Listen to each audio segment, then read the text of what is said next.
Okay, so hi everyone. Good evening. Thank you for joining Faber Castell's Soft Pastel Still Life Painting with me, Nico Nunag, one of the many artists in the virtual events of the Art Fair Online, brought to you by National Bookstore, Art Bar, and Kids Inc. Now, before we start, we invite you to shop for arts and crafts items online at www.nationalbookstore.com and the official National Bookstore, Art Bar, and Kids Inc. stores on Lazada, where you can get up to 30% off until December 16 only. So add to cart and check out now. Okay. So uh, again, I'm going to reintroduce myself. My name is Nico Nunag. Um, and today we're going to be tackling still life soft pastels. Now, you may have heard still life, the term still life before. Usually it comes from photography and painting. And essentially what we'll be doing is around the same ballpark as that. So we're going to be taking a reference of a still life photo, and then we'll be interpreting it uh, onto a surface using the Faber-Castell soft pastels. Okay, so I guess let's start. Okay, so here we have our work surface. Now, kung nakikita nyo dito, ano yung surface na to? This is a paper, but not just any ordinary paper. This is what what is called a felt paper. Now, pag narinig niyo yung felt is usually associated yan sa fabrics, ganun. Pero ito, paper siya with a fabric coating. Now, bakit ito yung gagamitin natin? Kasi, itong soft pastels na ito, the Faber-Castell soft pastels,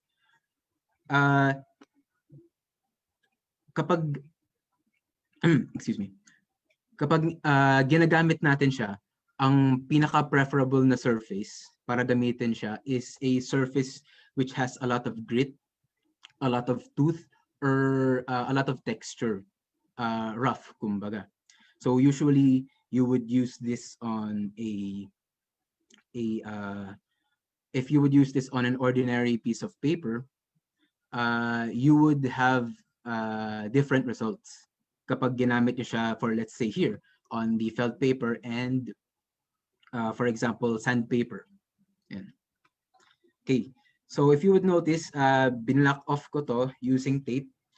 That's just for aesthetic purposes. If you were to do this at home, you may choose not to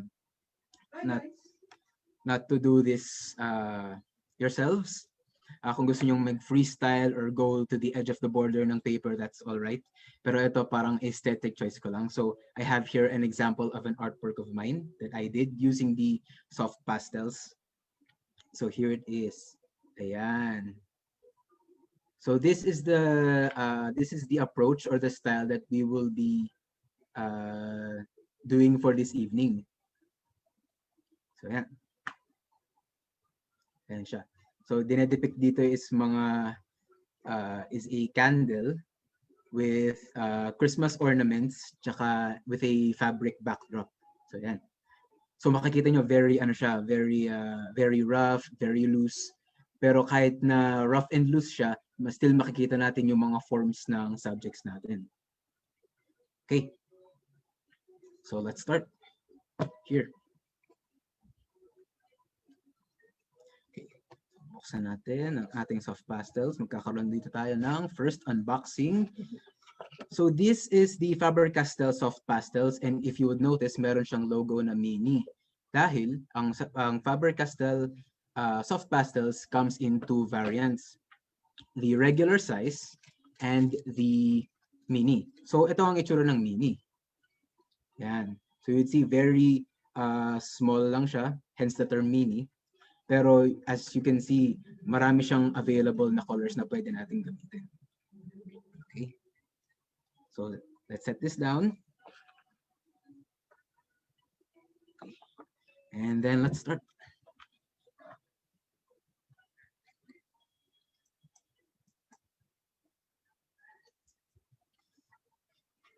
Okay. So, for my approach dito sa piece na gagawin natin for today, kaya black yung pinili kong color for the felt paper. You can use any color that you would prefer. I prefer using black kasi us artists really don't use black in any usually don't use black sa pagdating sa mga paintings or sa mga sketches or whatever. Pero for here, dito kasi natin pwedeng idaan yung shadows. Kumbaga. So what do I mean by that? Makikita natin with the progress of this piece. Okay, so let's start. So I have a reference in front of me. So the first step, actually the first step is sinesecure natin yung paper natin sa working area natin. And once na nagawa na natin yun, we can then start our basic sketching. Now, what do I mean by basic sketching? Basic sketching would mean that you would take the elements of your reference or kung ano yung tinatry nyo i-replicate, and then you would try to break it down into simpler shapes. And ako, in front of me, meron akong reference na nakuha ako off the internet na I tried to go with the Christmas theme. So meron ako ditong I think mga oranges, mga small oranges, tsaka nasa loob sila ng isang Christmas hat. Okay. So dito, let's start by drawing first the Christmas hat or Santa's hat. So I'm using this orange. One, kasi orange na rin yung background ng reference ko. And two, it's because orange has a very bright contrast relative to black. So yan, ilang strokes pa lang. Very light strokes lang, pero kitang-kita na siya sa black na felt paper natin. Okay, continue ko lang siya. And just basic drawing shapes lang. Nothing too complicated. Parang nagda-drawing lang tayo ng cartoon outline ng nakikita natin. Just like so.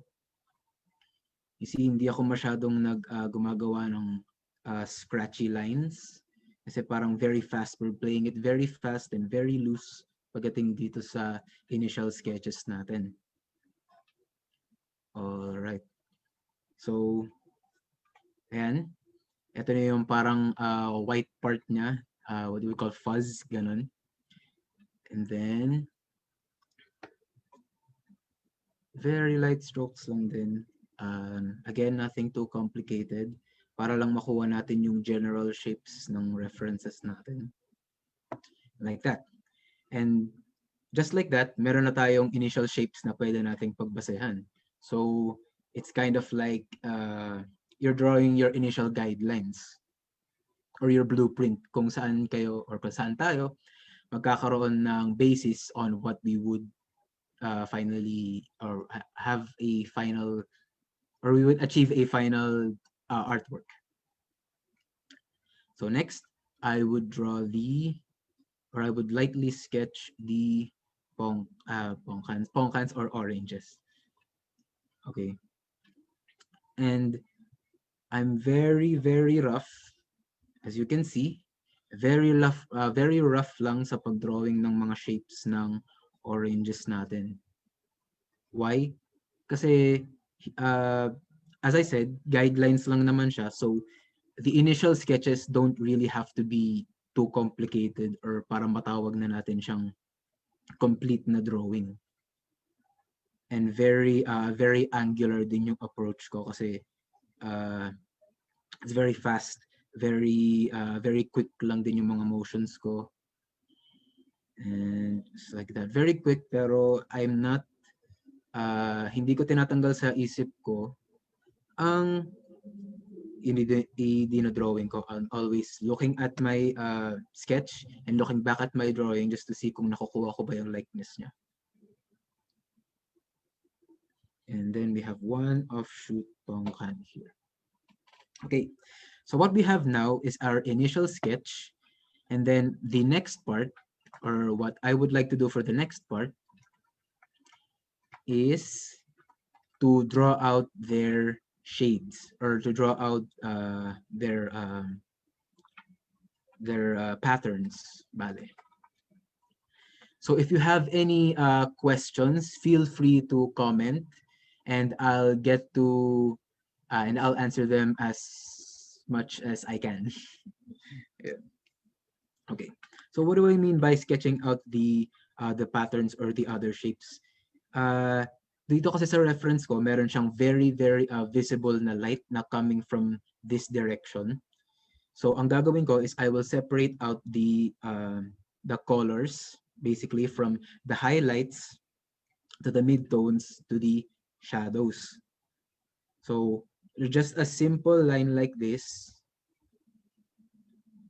alam ko na itong part na to is a shadow dahil yung direction ng light is dito. Now I'll continue to do that with the other oranges, just like that. And again, since initial sketch lang to, it's a very rough drawing, hindi siya yung super pulidong-pulido.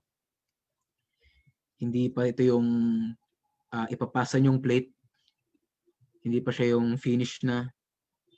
Yan, very light lang, very rough lang. Para lang makita natin yung mga shapes and shades. Now moving on to the Santa hat, ganun din. Again, when you're doing sketches like these, always check back with your reference to see if nakukuha nyo nga siya. Although, that also depends on you and your style. Kung gusto nyo talagang sobrang kuwang-kuwa ko siya, or may pagka-style ako na closely resembling the reference lang pero hindi siya yung super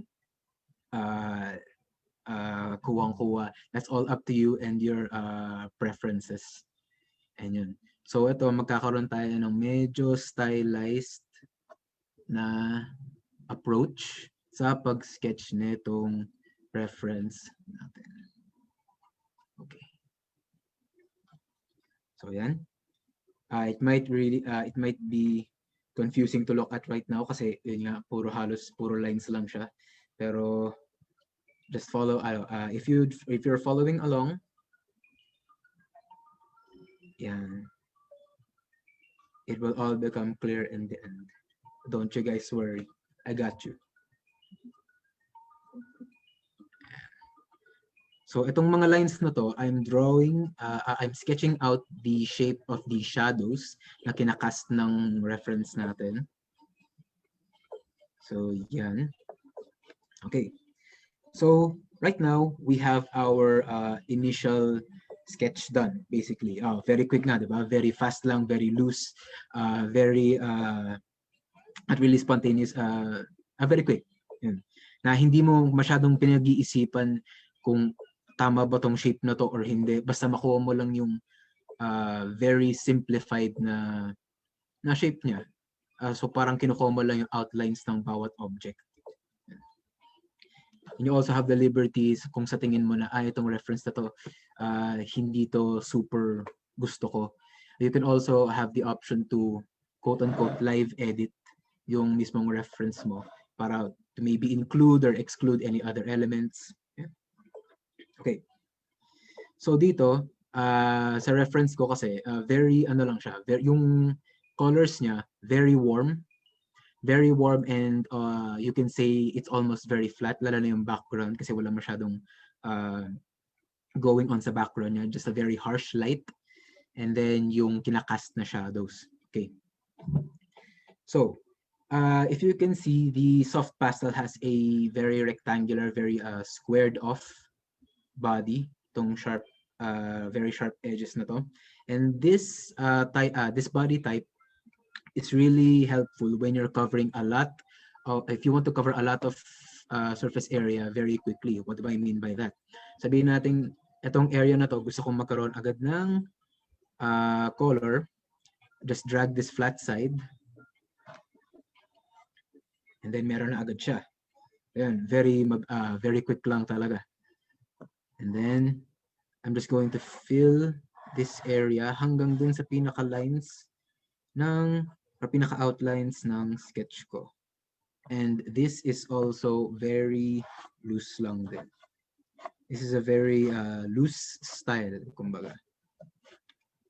Kasi very quick lang din siya. Parang kayong may time limit kahit wala naman talaga. Pero kung may time limit kayo, well, that's on you. Pero ako, ayoko kasing i-pressure sarili ko ngayon. So, chill lang talaga tayo. Yeah. So, itong arrow na to, dito naka-indicate yung light source ko. So, itong orange na to, gradually getting a bit softer pagdating dito sa left. So, yeah. And ngayon, ang ginagawa ko na lang din is nagba-block off na lang din ako ng aking mga shapes. So, yan. Meron na agad tayong a very, again, I'm sorry if I'm using this word so much, pero very rough na outcome ng first initial natin. So, natuto akong mag-drawing. Oh, well, sorry, we have a question. Sorry, bigla akong nagano. Saan daw ako natuto mag-drawing? Well, natuto ako mag-drawing basically from scratch. Na sa bahay lang talaga, as most of us really do. Na nagkaroon ako ng interest kasi sobrang hilig ko sa mga cartoons.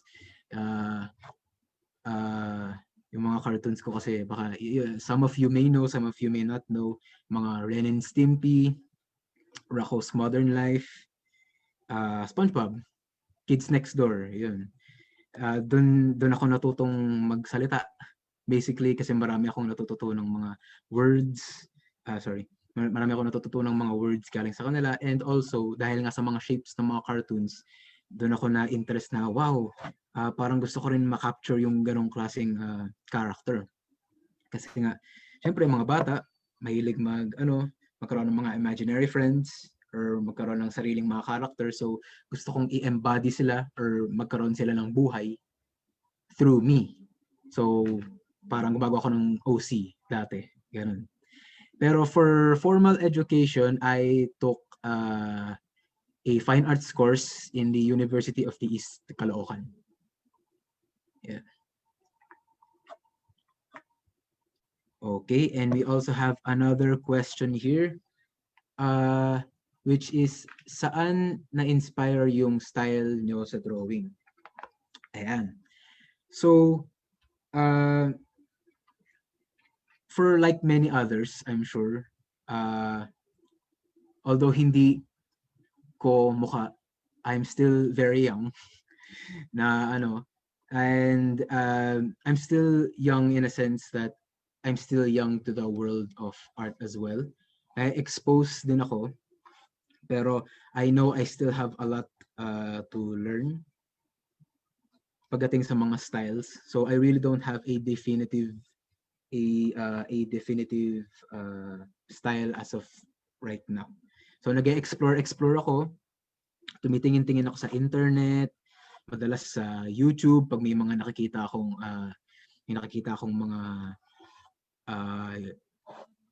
artists sa YouTube. Baka may makilala kayo sa sila Jazza, sila 1000, sino pa ba? ZHC, box office artist. So parang nag-shoutout na ako dito. Hindi ganoon yung nangyayari ngayon. Pero parang ganoon na. So yun. And ayun, yung pinaka-style ko basically right now is a blend, if you could call it that, na nagbe-blend ako ng iba't ibang style from other people, na pag nakita akong okay, maangas yung ganyang style, pero at the same time may nakita rin akong style na gusto ko rin yung ganong klaseng style niya. So as much as possible, I don't really want to stick to one style for now. And gusto ko pa rin explore yung mga possibilities, ng pwedeng makuha ng na ina-offer ng art world, basically. So, yun. Okay, so update sa ginagawa ko, I'm still color blocking. So, what do you mean color blocking? Parang fini-fill in ko lang yung mga lines ko with color. Now, why do I do that? For one, pag naglalagay na tayo ng mga finishing touches natin or nagdadagdag na tayo ng mga details, nakakatulong din to for adding a bit of life sa color natin. Imbis na yung parang flat lang na kulay. Not dunking on sa mga gumagamit ng flat na style. I'm pretty sure yung style nyo or yung pag-execute ng style nyo is far better compared sa akin. So, again, I'm still checking my reference to see kung nasaan yung mga shadows. And I am blocking them accordingly. So, yan. And then, now you would say, oranges yan, bakit ka gumagamit ng yellow?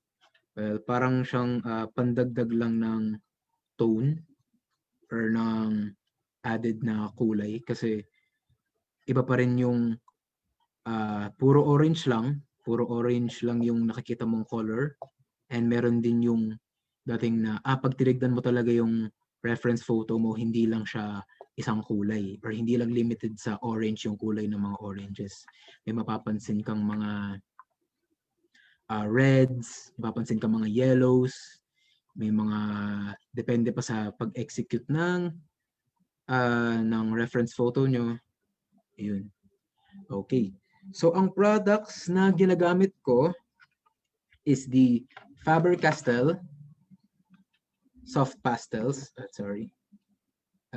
Ayan. So, Faber Castell soft pastels na mini. So, why mini? Kasi sa ganitong kalaking case, makaka-fit ka na ng 48 colors, though miniature siya. I have here a box with the regular size, and this is yung size niya talaga. Ayan. So that's the size of the regular variant ng soft pastel, and this is the mini.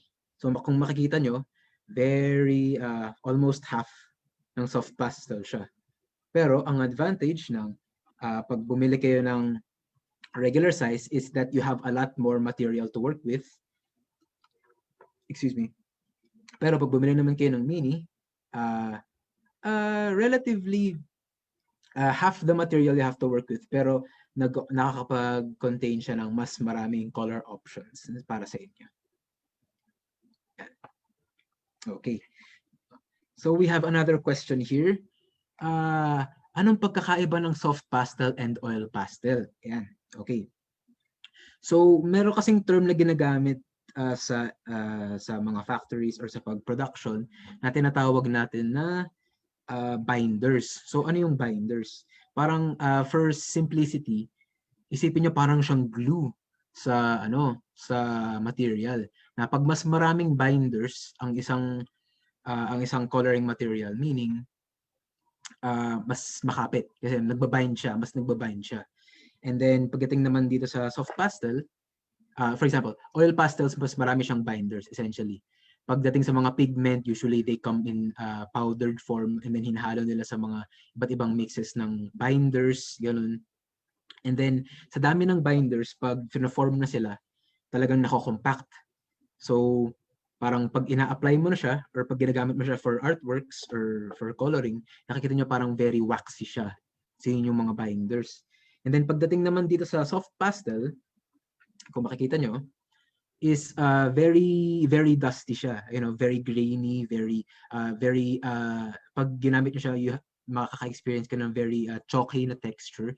And ayun, kung nakagamit kayo ng chalk before, parang very very dusty siya kasi that means yung pigment na yun hindi siya super dinagdagan ng mga binders. So very less binders siya compared sa oil pastel. Kaya nagkaka-achieve siya ng ganitong very light, very textured effect. And as for mas gusto ko, recently kasi puro soft pastel yung ginagamit ko. So, pero occasionally ano rin ako, dadabble din ako sa oil pastel. Lalo na pag gusto kong makita talaga yung very rough, very textured na na piece. Kasi pag ginagamit yung oil pastel, parang mukha siyang crayons, diba? And then with the added benefit na yung oil pastel, pag gusto niyo siyang i-blend, gusto niyo siyang i-blend, pwede nabe-blend naman din siya. Though very tas parang mararamdaman niyo very waxy siya. And good segue. Speaking of blending, dahil nga very minimal lang din yung binders pagdating sa soft pastels, meron siyang effect na pwede kayong mag-blend ng mga kulay. So for example, like that. And if you really want a very soft blend, suggest ko talaga na gumamit kayo ng rough.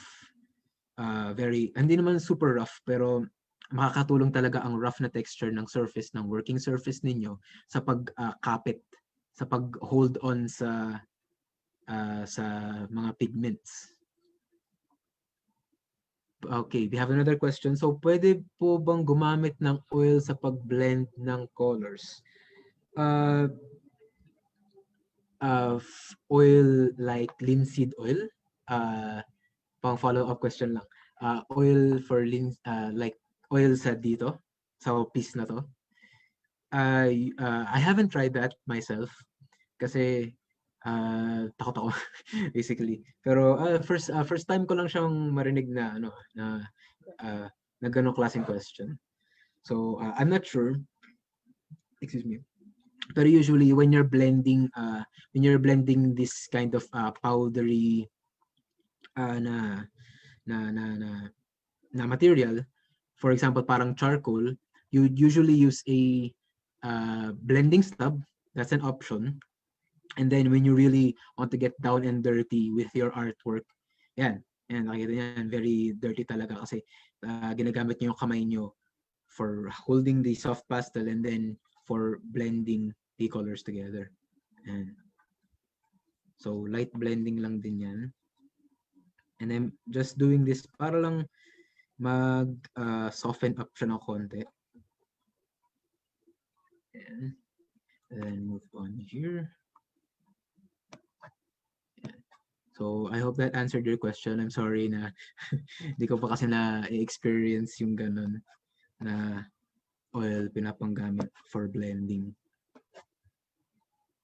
And, okay. I'm still blocking in the colors. Again, super rough. Nagpe-pay attention ako sa reference ko, pero at the same time, I'm taking liberties kung saan ko gagamitin yung mga colors na pinipili ko. Alright. Yeah.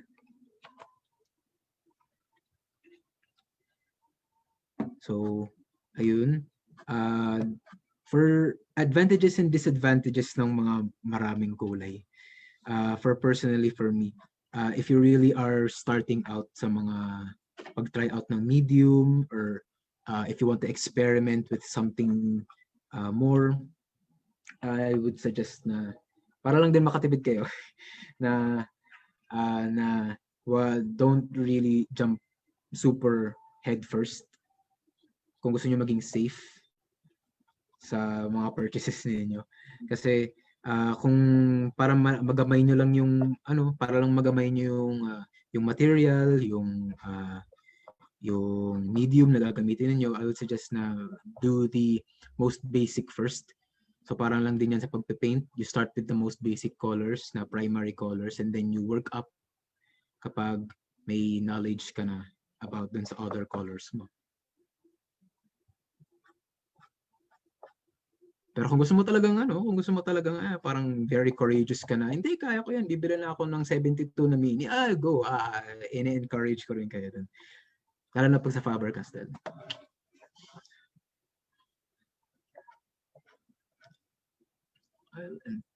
Soft pastel. Okay, so we have another question here.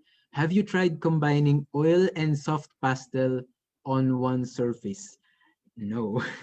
Kasi, again, as the previous na reason then is takot ako. Tsaka, again, hindi ko pa siya nakita na nakita yung question na ganun. Actually, hindi ko pa siya na ano eh. Pero through experience with both mediums, pero wala pa akong experience na pinapag-join sila.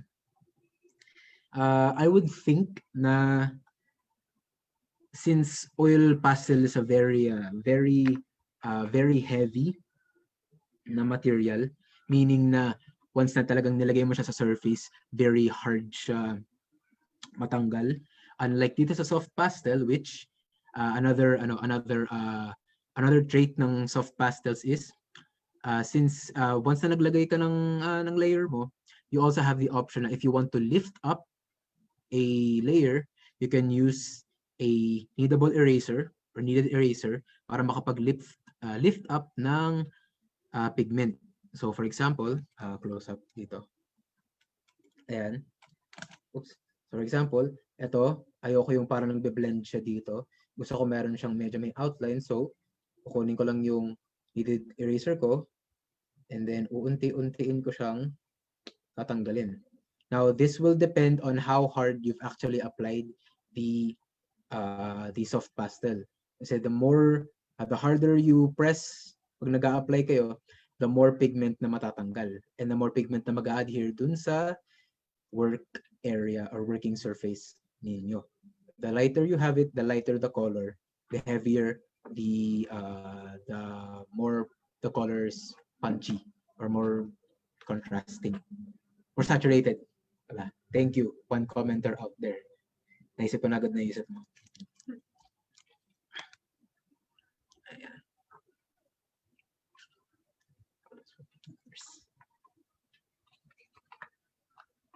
Okay, so we have a question. Products for beginners.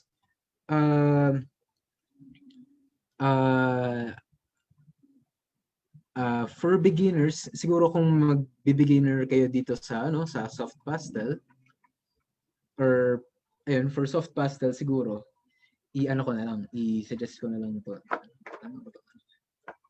Yung packaging. Okay, so for beginners, I would go with this, the soft pastels. Ito yung regular na size. And this is 12. So 12 colors siya. So I don't have one right now para makita yung full spectrum ng colors niya. Pero ito yun. For beginners, I would suggest this. Since ito yung may 12 colors, so rather basic. And ito yung pinakauna dun sa line ng 12 colors. And then for the same size, we also have the 24 soft pastels na 24 colors pero mini. So makikita niyo siya, same size, pero ito 12 na regular size and ito 24 mini. So ito, I would also recommend this to beginners sa soft pastel na may experience na rin with other mediums.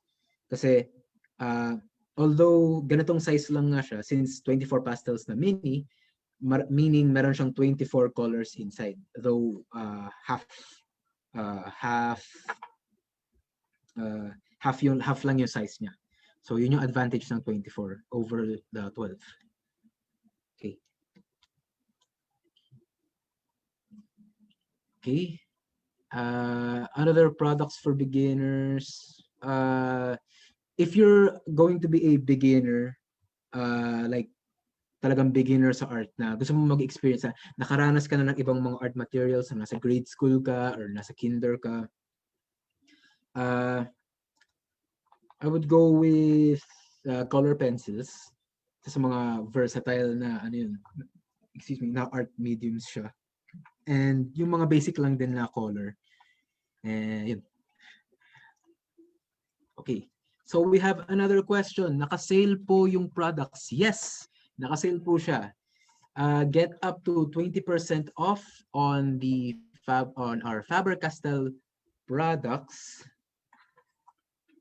through NBS, Art Bar, and Kids Inc. Also sa official Lazada stores nila.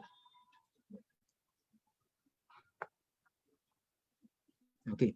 So, progress for here. Nakita na natin na very colored na siya. And then, itong mga very dark na spots na yan, usually we'd leave them, pero I'm giving myself a bit of room to play around. So yung mga ganito na lines, pwede nating i-blend yan if you wish. Para lang din meron tayong guide. And you would think na guides lang to. Guides lang din sila, pero at the same time, makakatulong din sila makabring ng emphasis dun sa mga spots ng color, or kung gusto natin talagang i-punch yung shadows or yung contrast. Now, gagawin naman nating style is we will replicate this very gritty, very textured, very line heavy na artwork. So from my artwork here, makikita nyo na very visible talaga yung mga lines, hindi ako masyadong nag-blending, and very intentional siya. So yun, yun yung parang style na gagawin natin yun. Very stylized, very dynamic, bale. Okay. So, once na nakuha na natin yung basic colors niya, tsaka na natin siya lalagyan ng texture. Okay. Okay. So, looking at my reference here, I can see itong part na to, very dark na siya, and itong part na to, yung very light. So what I will do with this is channel my inner child and just parang gagawa lang ako ng mga scratch lines. Itong mga scratch lines na to, it doesn't have to follow anything. Parang lang kayo nag-cross hatching if you ever encountered that term before. So parang gumagawa lang kayo ng lines. If you want, pwede rin kayo mag-scribble ng ganyan. And then I'm just filling in that space with pigment. So yan, ito yung mag-serve as background natin.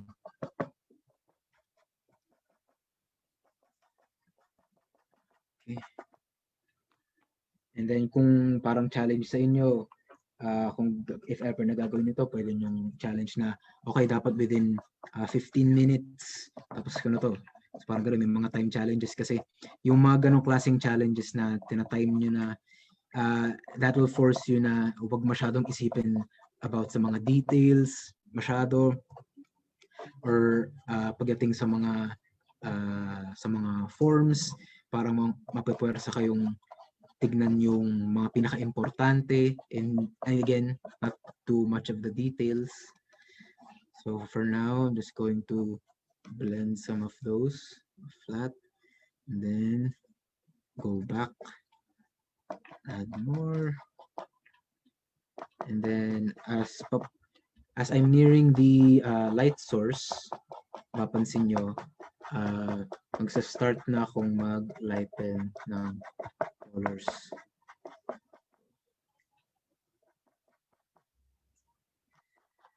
Okay. For example, ganyan.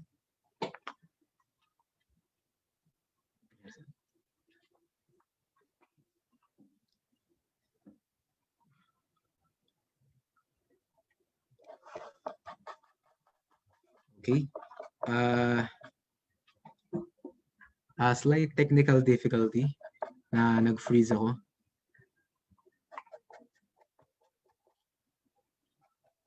worry. Yan, for now. So, if hindi nyo nakita yung kaninang progress, this is what happened. Ayan, very textured siya. Naglagay na ako ng mga scratch lines or ng mga very dynamic na parang free textured lang na strokes for the background.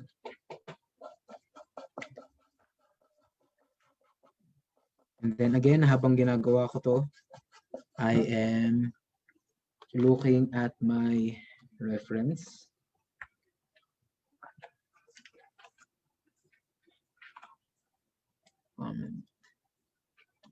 Okay, so we have a comment na, is there a clear coat that you can apply onto your finished work that won't ruin it?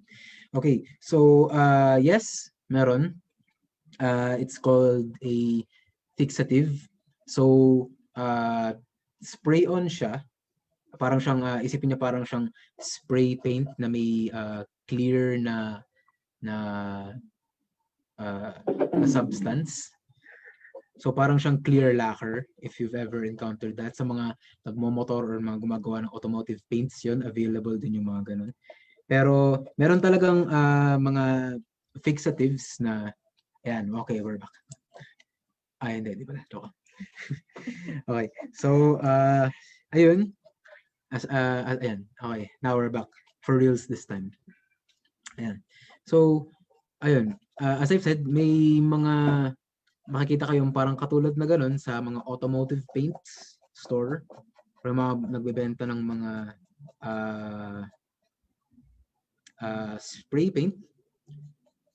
Pero meron talagang made for artworks na mga fixatives. And fixative, correct me if I'm wrong, pero I think meron din mga fixative na purely liquid-based na pwede mo siyang i-pour over sa mga artworks or paintings para lang ma-seal sila. Ayun.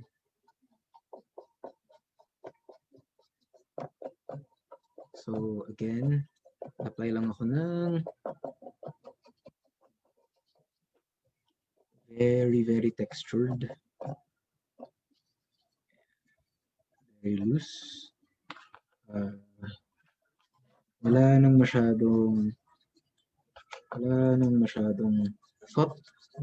Usually, pag ganito, I just let myself move around. Okay, it's happening. And just let it happen. Ganun. Happy accidents. Ganyan. All my Bob Ross fans, where you at?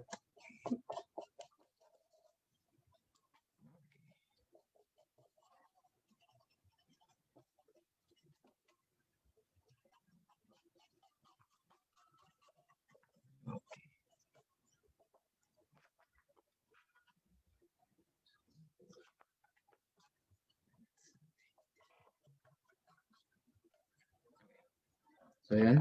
And then, for a very quick lang dito sa ano natin. Usually, pagdating sa mga fur, lalagyan natin ng texture yan.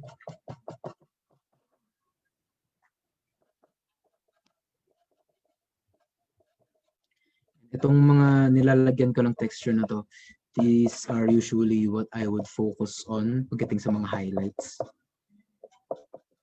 Yung mga dark edges, pwede may option din tayong malagyan siya or hindi para magkaroon tayo ng very clear separation ng shadows dun sa midtones and highlights.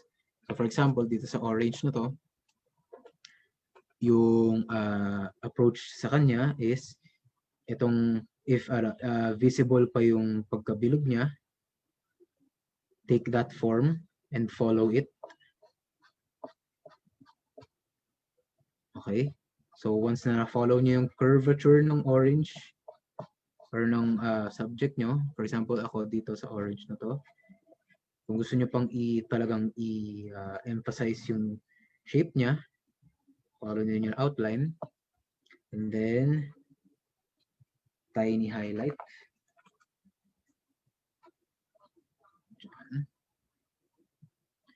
And then onting pa rin textured like that. Go to a darker color. For me, it's red. So I'll go around the core or the shadow. And then back to orange. Again, follow ko yung form niya. And then for highlights, I'll use a lighter color. Again, keeping it very very dynamic na hindi nagbe-blend yung mga kulay masyado. And then the last part will be adding in white highlights, just like that.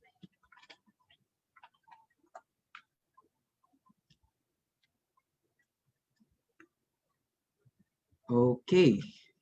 So, parang ganito yung magiging ma-achieve yung style sa kanya. So, ito yung shadow. And then ito yung shadow na kinakast ng object sa floor natin or dun sa surface natin. So, kung makikita nyo, very distinct na siya.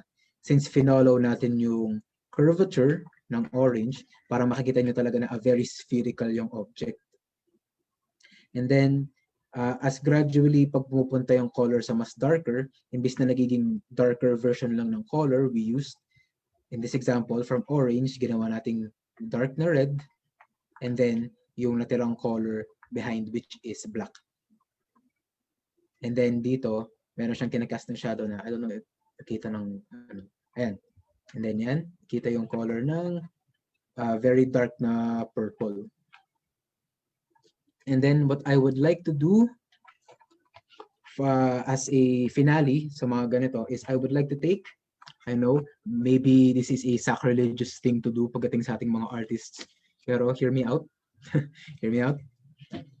Dito, pagdating natin dito is gagawa ko ng outline, very dark outline. Very dark outline. And then, gagawin ko siyang, again, very fast, very angular naman tong outline na to.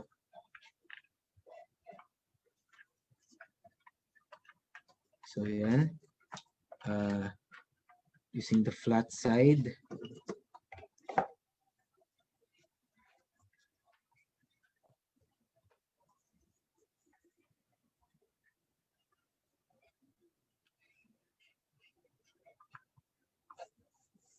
So, just like that.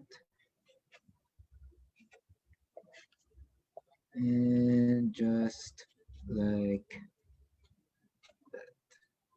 Para dito, maglalagay din ako ng mga dark na accents para sa mga shadows. And just like that, we have made our stylized still life with Faber Castell soft pastels. Now, if you would apply kung ano yung ginawa natin dito to the others, yun yung magiging final product. Pero for finishing, gagawin natin yan. And then, the added bonus ng pag-tape off natin is magkakaroon siya ng very framed effect. Okay? So, all right. So again, thank you to everyone for joining this day sa mga live art events. So at this point, we invite you to head over to the NBS store on Shopee and watch the live selling there. So doon, you can learn more about the products featured in today's event and get up to 30% off when you shop online until December 16 only. So add to cart and check out now. Thank you again to everyone.